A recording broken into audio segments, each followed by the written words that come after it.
everyone, welcome to my channel. This is Sarah Randbar. Today I'm really excited to teach you simple present and present continuous.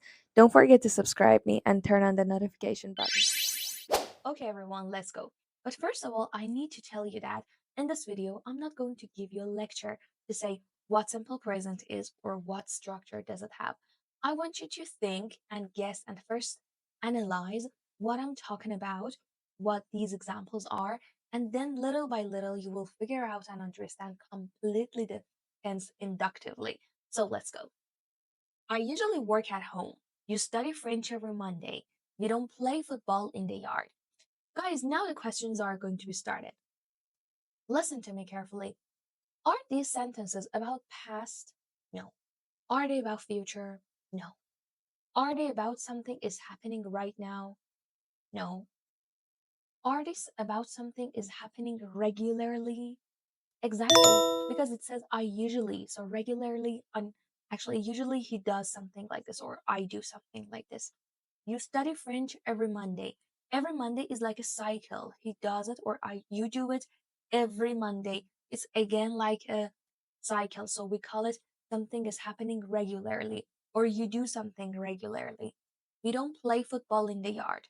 What about this one? Is about right now? No, it's a kind of fact. They say we don't play football in the yard. We play football somewhere else, but we don't do it in the yard. So we use simple present for what situations? You learned so far. For something is happening regularly. Also, we can say for routine. When we want to talk about our routine, of course, we have to use simple present. And the last one was about facts. When you want to say what is generally true. For example, like I don't eat chili food. Is it about today? Is it about yesterday? No, it's a fact about me. It's not in me to eat chili food. So when you want to say something about you, which is completely true about you, you have to use simple verbs, simple present. But what is simple present? Look at the verbs work, study, don't play. Do you see any ing? No. Do you see any ed? Nothing. The verb of the sentence is completely basic and simple. Look at the last one. We don't play football in the yard. Is it positive? No. These are positive. But what about the last one? The last one is negative because we have not. But how could we make it to negative form? We don't. Bravo. Thank you so much. We don't play football.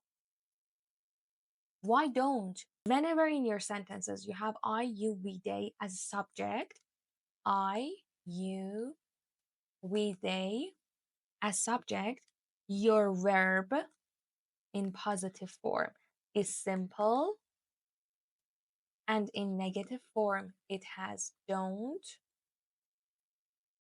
and also in question, do. Thank you so much.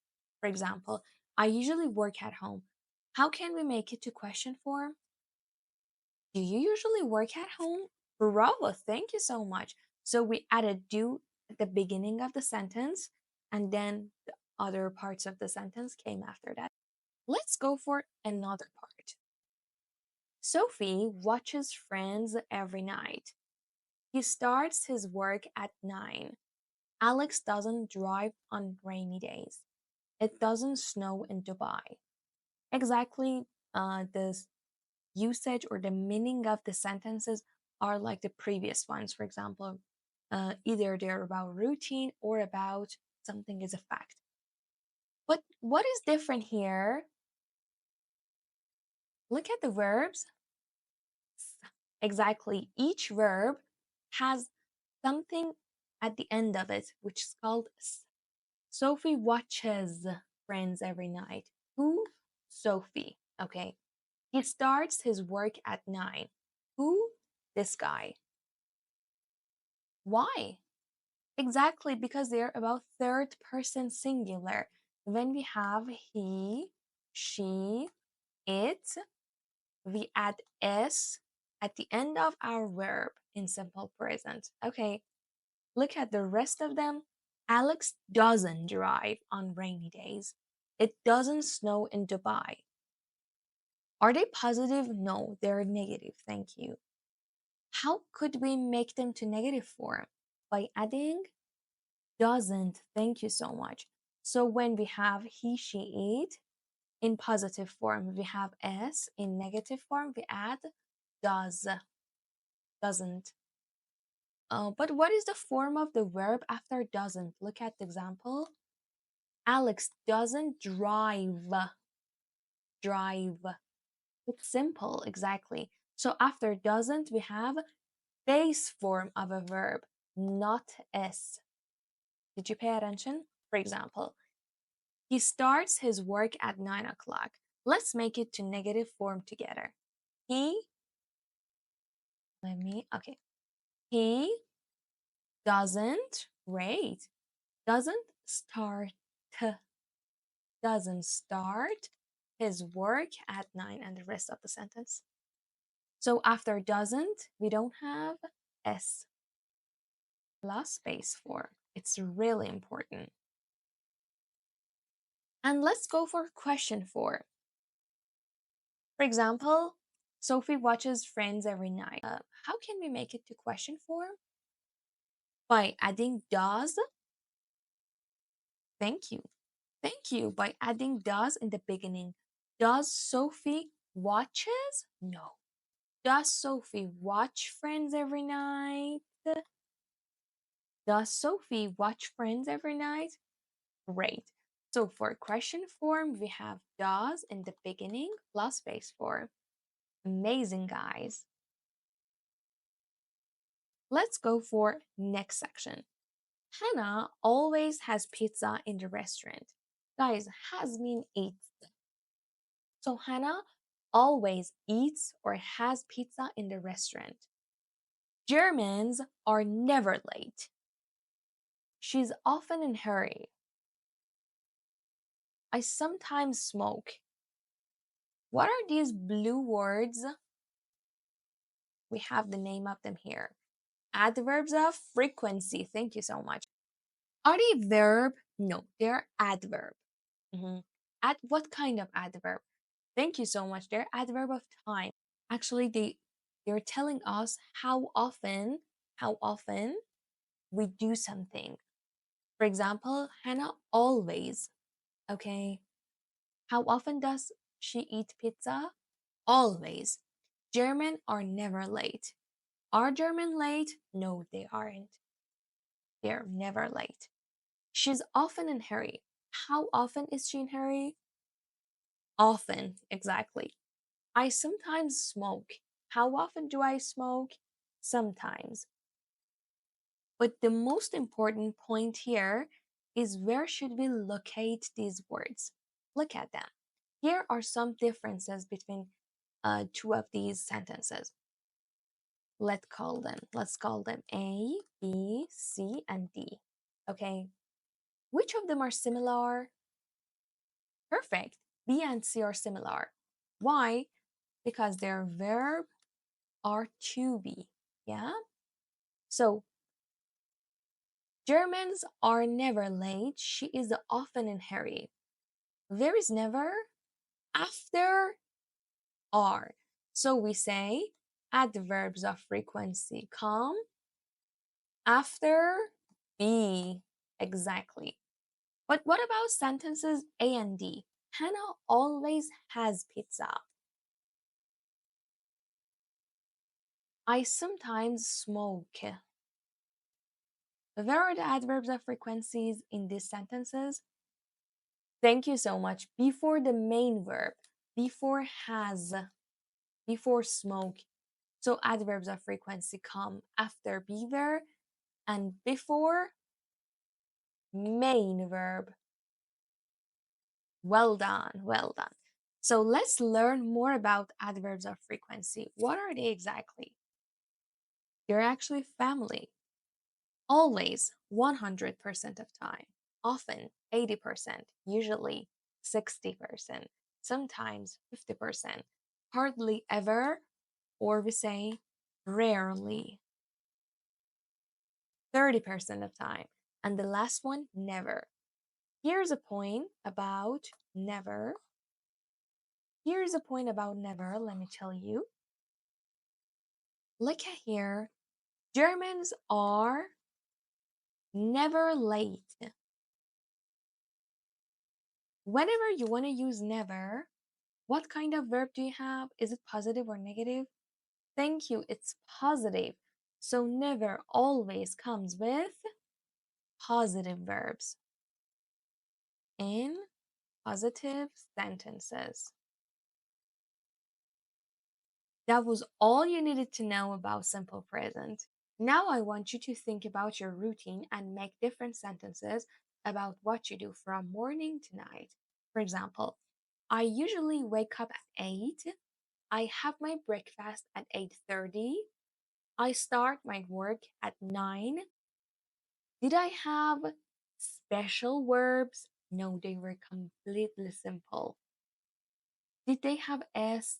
No, because they're about me. I'm not third person. Okay, I'm the first person. I. But what about my sister? My sister wakes up at 10. Wakes up. She doesn't have breakfast. She goes to work at 11. She finishes her work at 7. She sleeps at 12. Did they have ing? No. Were they simple? No. What letter did I add to the end of the verbs about my sister? Well done, S. And when I wanted to make negative sentences, how did I do it? By adding doesn't. Thank you so much. Let's go for present continuous, everyone. Look at the examples on the board. What are you doing? I'm texting Kimia. Alex is looking for his watch. Sam and Alma are playing together right now. Is it raining in Shiraz? No, it's not. Or yes, it is. What is the structure of present continuous as you see on the board? Look at the pink letters. What is repeating? Of course, ing is repeating. But before ing, what do we have? Exactly, am is are. So we use am is are plus ing to make present continuous. But let's go for the usage. Where should we use present continuous? Where should we use this tense? What are you doing? I'm texting Kimia. Is it about past? No. Is it about something is happening regularly? Something is happening regularly? No, it's not. Is it about an action is happening right now? Exactly, it is an action which is happening right now. What are you doing? I'm texting Kimia. What are you doing? You're listening to me. You are watching my video. What am I doing? I'm recording a video. Alex is looking for his watch. Where's my watch? Where's my watch? I lost my watch. I'm looking for my watch. Okay. Sam and Alma are playing together right now. And you want to emphasize on the time of your sentence in present continuous, you can use right now, at the moment, or now. Is it raining in Shiraz? And this is the question form. How could we make it to question? Thank you, by putting to be in the beginning of a sentence. For example, Alex is looking for his watch. Let's make it to question form. Think, is Alex looking for his watch? We just need to put is in the beginning. Is Alex looking for his watch? And add question mark. Sam and Alma are playing together. Are Sam and Alma playing together right now? So how can we answer this question? No, it's not, or yes, it is. Let's go for another usage. Daniel and Mike are working on a project these days. I'm making more YouTube videos this month. My mom isn't cooking for a while. She's sick. My neighbor is taking a 2-month vacation in Hormuz Island. Guys, are these sentences happening now? No, no, not at all. This is another usage, and this is completely different with the previous one. Look at the underlined phrases these days, this month, for a while, for 2 months. What is the meaning of them? Are they about forever? No. Are they about past? No. Are they about for a short period of time? Right. These days, not always. This month, not all the month. For a while. While means for a period of time. For a 2 month, not forever, just 2 months. So we use present continuous also for temporary situation. Temporary situation. Okay.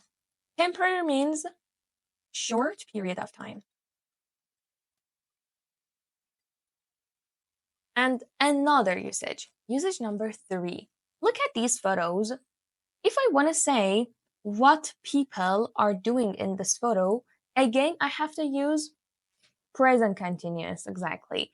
So present continuous also is used for describing photos. Describing photos. But what part of a photo can be described with present continuous? People. When we want to say what people are doing in a photo, we have to use this structure. For example, I'm wearing a chador. Chador is a fabric you see here. This one is chador. In the next photo, I'm saying, I'm saluting the great Cyrus. This is saluting. I'm saluting the great Cyrus. If you don't know who the great Cyrus is, I really recommend you read about him. He was a great man. He was a great man at his time. Farah is standing next to a historical wall in Persepolis. So I'm saying that Farah is standing. She's not sitting. She's not running. Okay, I'm saying that in what posture is she right now? Or also I can say Farah is wearing a yellow and orange dress. Farah is wearing high heels. Look at her shoes. Present continuous. Well done. Let's go for this quick test. This was a bus station in Shiraz. It was really, really iconic. So, people, which one? Are. Very good. Wait or waiting? Exactly, waiting. People are waiting for a bus. Why waiting? Because we have am is are. Am is are, ing, always together. Thank you so much, everyone. Don't forget to subscribe me and turn on the notification to be aware whenever I post a new lesson. See you next videos. Bye bye.